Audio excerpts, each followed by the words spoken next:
શિયાળાની ઋતુમાં શરીરને આંતરિક રીતે ગરમ રાખવા માટે વધુ ઊર્જાની જરૂર પડે છે, તેથી આ સમયગાળામાં ભૂખ વધુ લાગે છે અને ખોરાક લેવો ફાયદાકારક રહે છે. શ્યામકુમારના નમસ્કાર. આજના વિડીયોમાં આપનું સ્વાગત છે. તો ચાલો આજે પણ મેળવીએ નવી જાણકારી. પણ ચેનલને સબસ્ક્રાઇબ કરવાનું ભૂલતા નહીં.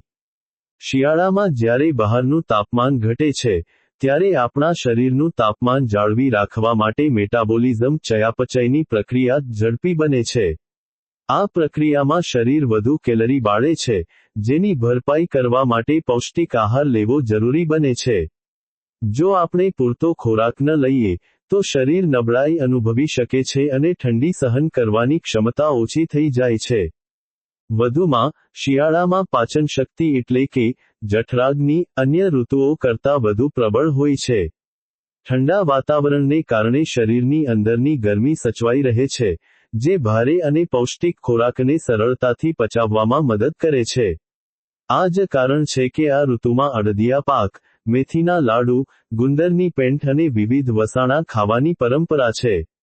આ ખોરાક માત્ર ઊર્જા જ નથી આપતા, પણ હાડકાં અને સ્નાયુઓને મજબૂત બનાવી આખા વર્ષ માટે રોગપ્રતિકારક શક્તિમાં વધારો કરે છે.